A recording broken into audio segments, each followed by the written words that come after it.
How's it going, everybody? So we're back talking some more Season 2 of The Rings of Power with Episode 4. The first 3 episodes last week, we did lay a lot of the groundwork for many of the storylines moving forward. However, Episode 4, I think we make some substantial strides in several of these storylines. Also, in this episode, we get a proper introduction to a character Lord of the Rings fans have definitely been expecting. Before I dive into all my thoughts about Episode 4, however, make sure you share your thoughts down below. What do you think of the episode? And if you're new to the channel, make sure you leave a like and also subscribe. On the storylines I was most excited for going into Episode 4 by far was Elrond and Galadriel beginning their journey to Eregion, get in contact with Celebrimbor, particularly given the fact that Sauron is pretty much doing everything he can to make their journey as difficult as possible. Admittedly, it was pretty amusing that throughout the entire episode, that Galadriel's being a bit sassy having to be under Elrond's orders, on top of the fact that he basically disregards every single protest that Galadriel makes. As we'll see later on in Episode 4, I understand a whole lot more why Elrond has all these conflictions, particularly surrounding the usage of the ring. And if all these visions that Galadriel's saying she's seeing of evil, like the ones she says are in the hills, are guiding her down the correct path, or they're only deceiving her. If you would watch my review for the first 3 episodes, you would know I wasn't the biggest fan of the Stranger's storyline so far, but I do think it showed so much more promise in Episode 4, even if awkwardly it got a lot better once the Stranger and the Harfoot were separated. I thought it was pretty fun that Nori and Poppy run into Stewers, one of the other kinds of hobbits. I'm not too well versed when it comes to the differences between Stewers, Harfoots, etc. I do remember that they're more keen to flatland kind of areas, which makes sense where we find them in Episode 4. And there's also the fact that Smeagol's probably the most famous Steward of them all in the franchise. These Stewards, at least at first, were not the friendliest group of people. They're not too keen on wizards. They didn't really seem to like Nori and Poppy all that much. At least as the episode went on, they did open up a little bit more. Poor Stranger, though, he makes this massive tornado, gets separated, wanders aimlessly throughout the area, when he gets sucked into a tree before Tom Bombadil saves him. Which I have to assume is kind of a subtle nod to the books, because if I remember correctly, in the books, Tom Bombadil saved Merry and Pippin from a tree. It's been well documented by now how Tom Bombadil was omitted from the Peter Jackson films, and for the most part here, from his first appearance in The Rings of Power, I like this portrayal. It's evident from the get-go he's wise beyond his years, rightfully confusing the Stranger when he showcases just how incredibly powerful he is with fire, wind, and the trees. I quite like Rory Kinnear as an actor, even though usually he plays extremely weird parts like his role in Men or his one episode of Black Mirror, which is one that I don't recommend. It's like the first episode of the show, but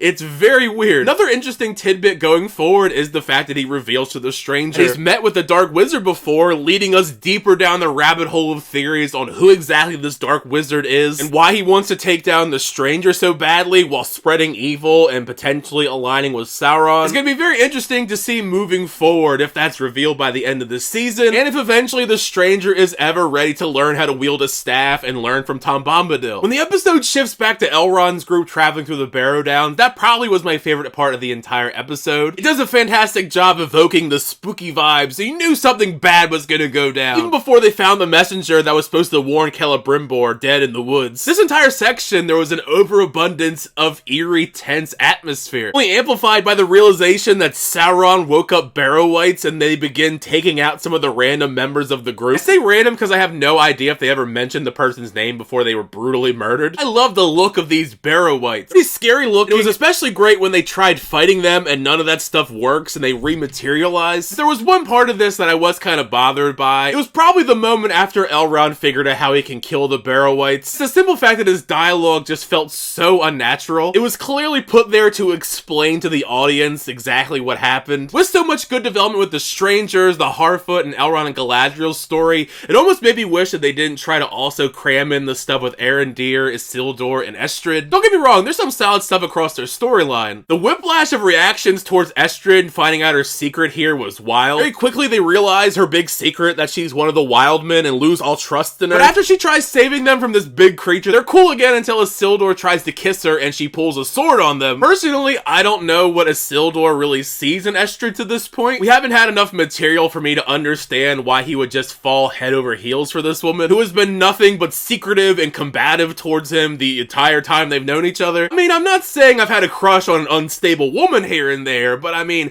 I don't think this is gonna go anywhere substantial. Speaking of Estrid, I don't know if I was supposed to laugh at this or not, but I busted out laughing when the Ent came out of nowhere and just backhanded her. I always think it's pretty cool when the Ents appear in Lord of the Rings. It had a nice emotional weight to it when Arondir speaks to the Ents and lets them pass through. Fortunately for them, they also were keeping Theo safe this entire time in their little nest. What a closing sequence for episode 4. Besides the stuff in the Barrow Downs, this might be my favorite moment, where Elrond's crew find the orcs and Galadriel decides to take them on all by herself so everyone else, including the ring, can get away. It's a shame though that the episode does end with her being captured by Adar, so I am really intrigued where that's going to go in episode 5. Let me know down below, how'd you feel about episode 4 of season 2 of the Rings of Power? Did you like the episode? Did you not like the episode? How are you feeling about all the different storylines here, whether it be Elrond and Galadriel's story, the strangers, the stuff with Tom Bombadil, and also the stuff with Isildur and company? As always, thank you guys so much for checking out the videos. I always do appreciate it. Make sure you like on the video and also subscribe to the channel to update reviews, reactions, unboxings, and more. For the next time, I'll see you guys later.